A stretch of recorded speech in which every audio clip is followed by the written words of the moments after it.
मेरा नाम राहुल है और मैं मुंबई की चौल में रहता हूँ। मैं भी बाकी लोगों की तरह काले जादू और आत्माओं की कुछ अजीब और अविश्वसनीय कहानियां सुना करता था। लेकिन ये सब तब तक था जब तक मैंने खुद अपनी आंखों से एक असली घटना नहीं देखी। उस घटना को देखने के बाद मैं जीवन भर के लिए सन्न रह गया और आज भी मैं उस घटना को भूल नहीं पाया हूँ जो मैंने अपनी आंखों के सामने घटित होते देखी। चौल की काली रात।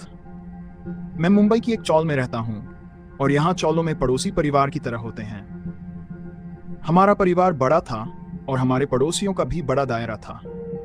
उन सब में से एक थी नैना आंटी, जो हमेशा हंसमुख और खुश मिजाज रहती थी। लेकिन करीब 5 साल पहले कुछ ऐसा हुआ जिसने सब कुछ बदल कर रख दिया। ये एक ऐसी घटना थी, इतनी अजीब, इतनी डरावनी कि आज भी जब मैं इसके बारे में सोचता हूँ तो मेरी रीढ़ की हड्डी में सिहरन दौड़ जाती है। ये सब एक शाम को शुरू हुआ। नैना आंटी अचानक बीमार पड़ गई, बिना किसी कारण के खून की उल्टियां करने लगी। ये एक बार की बात नहीं थी, 3 लंबे हफ्तों तक ये चलता रहा। चिंतित होकर वह डॉक्टर के पास गई, जिसने कई तरह के टेस्ट किए, लेकिन सब सामान्य थे। ये बहुत अजीब था। कोई व्यक्ति खून की उल्टियां कैसे कर सकता है और फिर भी सारे टेस्ट सामान्य कैसे हो सकते हैं? उलझन में और परेशान होकर उन्होंने दूसरे डॉक्टर से सलाह लेने का फैसला किया। दूसरे डॉक्टर ने लेकिन एक बहुत ही गंभीर निदान दिया। उसने कहा कि उनके पास 1 साल से भी कम का समय है, 1 साल से भी कम। लेकिन ये तो बस शुरुआत थी। इसके बाद नैना आंटी का व्यवहार अजीब हो गया। वह रात के बीच में अचानक उठ जाती और एक अजीब भाषा में खुद से बड़बड़ाती। वह न तो हिंदी थी, न मराठी और न ही कोई ऐसी भाषा जिसे हम समझ पाते।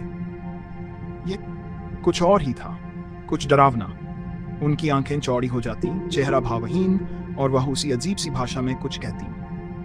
हफ्ते बीत गए और स्थिति बद से बदतर होती गई। तभी मेरे अंकल ने पास के एक पुजारी को बुलाने का फैसला किया। यह पुजारी अपने अजीब तरीकों और अलौकिक ज्ञान के लिए जाना जाता था। जब वह आया तो उसने समय बर्बाद नहीं किया। उसने एक झाड़ू निकाली और नैना आंटी के सिर पर हल्के से थपथपाने लगा। पहले तो यह हास्यास्पद लगा, लेकिन फिर कुछ ऐसा हुआ जिसकी हमें उम्मीद नहीं थी। नैना आंटी का चेहरा विकृत हो गया और उन्होंने एक गहरे खौफनाक हंसी के साथ हंसना शुरू कर दिया। ऐसी हंसी जो मैंने पहले कभी उनसे नहीं सुनी थी। उनके बाल, जो हमेशा खूबसूरती से बंधे रहते थे, ढीले होकर चेहरे पर फैल गए। उनकी आंखें बदल गईं, मानो उनके ऊपर से एक अंधेरा सा गुजर गया हो। और फिर एक ऐसी आवाज में जो उनकी अपनी नहीं थी, उन्होंने बोलना शुरू किया।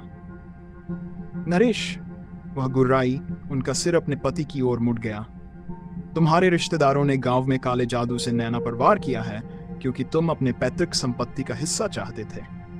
कमरा एकदम खामोश हो गया। हम सब हक्का बक्का रह गए।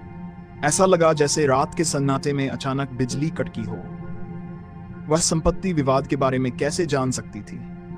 नरेश अंकल का चेहरा उतर गया और हम सबने एक दूसरे की ओर घबराई नजरों से देखा। पुजारी ने अपनी पूजा जारी रखी, उनके मंत्र जोर से गूंजने लगे और नैना आंटी की आवाज धीरे धीरे थम गई। फिर पुजारी ने गंभीर स्वर में चेतावनी दी, अमावस्या की आने वाली रात में इसे घर से बाहर नहीं निकलने देना। अगर वह बाहर निकली तो ये नहीं बचेगी।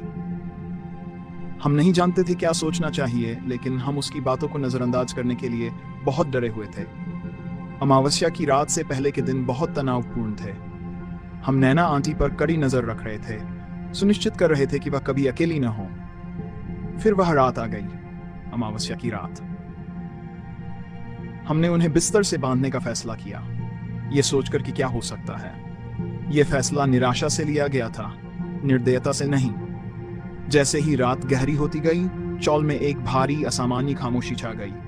हवा में कुछ था, कुछ अंधकार में, और फिर वह जाग गई। उन्होंने एक ऐसी चीख मारी जो खून को जमा देने वाली थी और चौल के तंग गलियारों में गूंज उठी। वह अपने बंधनों से छूटने के लिए छटपटा रही थी। उनकी ताकत असामान्य, लगभग अमानवीय थी। हम उनकी आंखों में गुस्सा देख सकते थे, एक जंगली, निराशाजनक गुस्सा, मानो उनके अंदर से कुछ बाहर निकलने की कोशिश कर रहा हो।